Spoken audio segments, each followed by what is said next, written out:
Laporan penelitian memprediksi gelombang gagal bayar di perusahaan real estate China akan menyebar ke BUMN dan perusahaan pusat. Sebuah platform bursa real estate dan keuangan profesional domestik, The Sixing Real Estate and Finance Research Association, baru-baru ini merilis sebuah laporan yang menyatakan bahwa berdasarkan situasi penjualan di pasar properti, situasi saat ini di pasar real estate China sangat mengkhawatirkan. Terbukti dengan jatuhnya penjualan properti secara keseluruhan pada bulan Juni.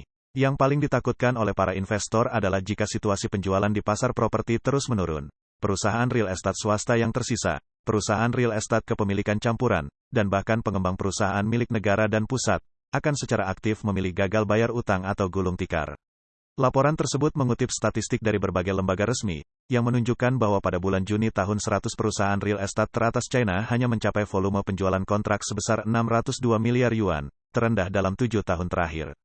Penjualan perusahaan real estate seperti Country Garden, Binjiang, New World Development, China Railway Construction dan Evergrande semuanya mengalami penurunan drastis dari tahun ke tahun. Demikian pula, perusahaan real estate seperti China Merchants, China Resources, Jinmao, Longfor dan Excellence, serta Vanke, Poly, China Overseas, Greenland dan Agile, semuanya mengalami penurunan penjualan sebesar 20 hingga 30% pada bulan Juni. Daftar dan data ini menunjukkan bahwa bukan hanya perusahaan real estate swasta yang mengalami penurunan penjualan, penjualan perusahaan milik negara dan perusahaan pengembang pusat juga mengalami penurunan secara keseluruhan. Laporan tersebut memprediksi bahwa tren lelang tanah yang gagal saat ini, di pasar tanah dan penjualan properti di pasar properti akan memicu gelombang kedua gagal bayar dan kebangkrutan di antara perusahaan-perusahaan real estate. Ini merupakan pukulan yang signifikan bagi industri real estate.